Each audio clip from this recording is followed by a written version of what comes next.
purpose of this video is to answer probably one of the most asked questions.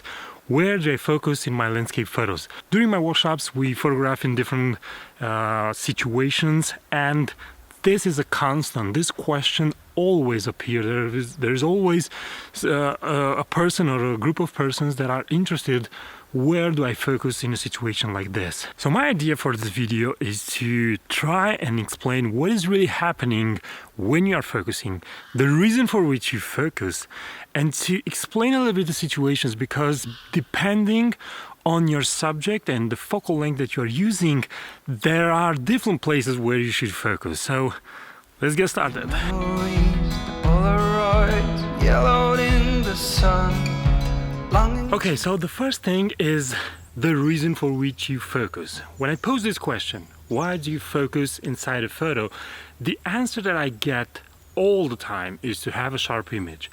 And while this may be regarded as a true answer, for me this is not the true answer. And here is the reason for which I'm saying this. When you are photographing, you need a subject or a point of interest. And the only purpose of your photo is to emphasize that point of interest or that subject, and to make people realize that that was the exact thing that you want to photograph. So the focus is meant to have the subject in clear, to have a sharp subject, and to help your photo sustain a certain idea, a certain concept, and to, in the end, sustain that subject. So the answer is you focus because you want a sharp subject. Now, when you focus, something happens because of the optics and the way the lenses are built. Now, I don't know the math and the physics behind this, but I know what is happening, and I know how to control the result, because as a landscape photographer, you want to have predictable results. This is the best way to photograph, to know exactly what you're doing. So when you're focusing, you create a depth of field, and the depth of field is basically an area in depth.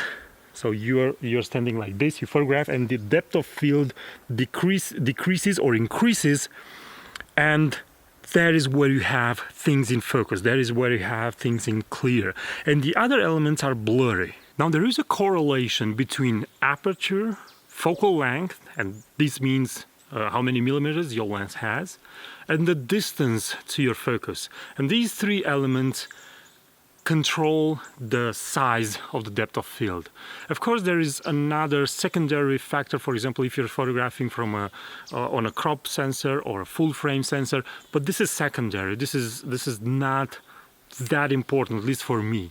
So these are the three elements for me that are important: the aperture, the focal length, and the distance. So as you open your aperture, and this means smaller number, for example f2, f2.8, and the longer the focal length, for example 70, 200 millimeters, and the shortest the focus distance, for example 5 meters to your subject, the depth of field becomes smaller and smaller and smaller as these elements are happening. So as you increase the focal length, as you open the aperture, and the distance between your lens and the subject decreases, the depth of field also decreases.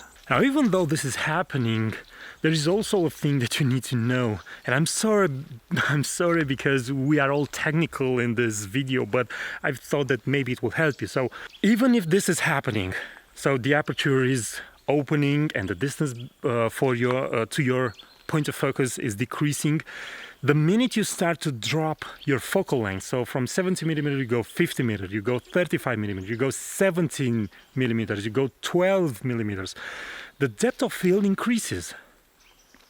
And then if you want to increase the depth of field even more, you start closing the aperture and the depth of field increases even more. And if you want to increase even more the depth of field, you kind of focus a little further.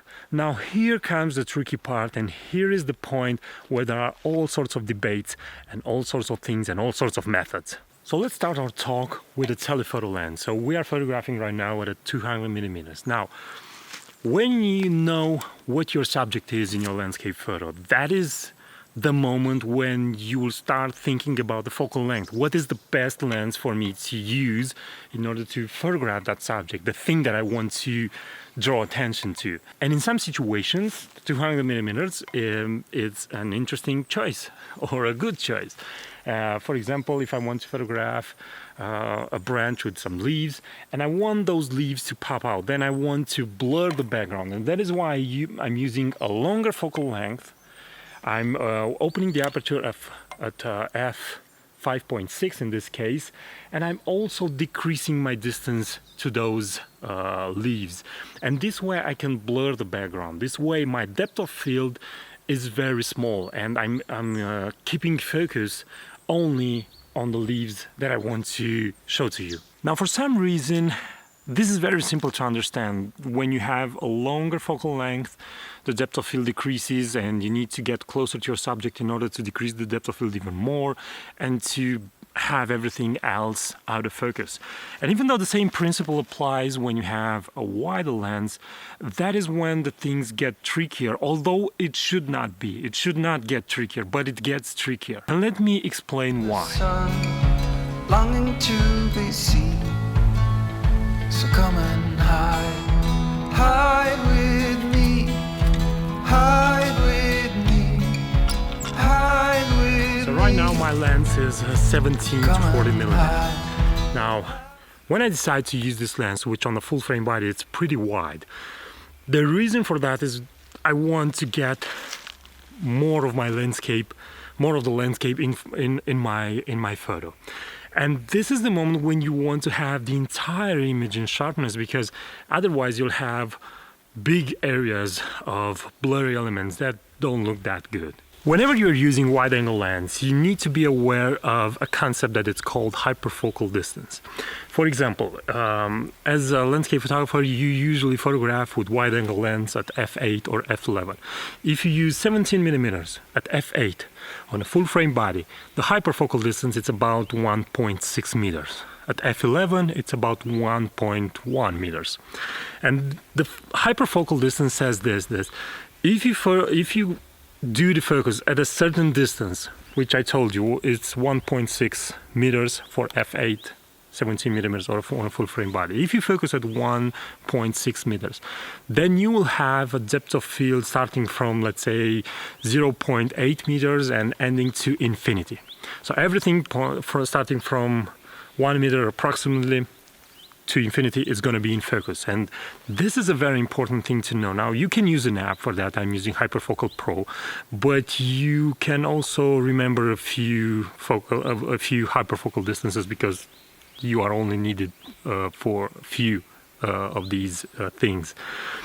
And this will tell you where do you need to focus. For example, if I'm standing like this with the tripod to my height, and I want to photograph with 17 millimeter the forest that is in front of me, I will focus at about 2 meters in front of me, and I'll know for sure that I'm going to have everything else in focus, because I can't capture with this lens in this position closer than 0.8 meters to me.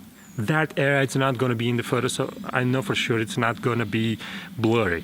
But there are situations when you want to get really low. There are those shots when you have the flowers really big in the foreground and then the other elements and everything is in focus. Well, that, my friend, is not a matter of where you focus. It's a technique that it's called focus stacking. I also did a previous video on that. So you get really low, you do a photo where you focus on the flowers, and then you focus at about 1.5, 2 meters, and then you focus in the background, and then you combine all those three photos. So I hope that now you have a deeper understanding on how to focus, why you're focusing, how things are working, and how do you make a solid decision how to balance the aperture, the focal length, and the distance to your subject in order to have a sharp subject and to have a sharp idea if you want. Now, if you have questions, use the comment section below and I'll try to answer them. You can also support me by subscribing to this YouTube channel or buying one of my editing courses. The link is in the description of this video. And until next time, keep on photographing, because it's the only way that you can get better. Thanks again, and bye-bye.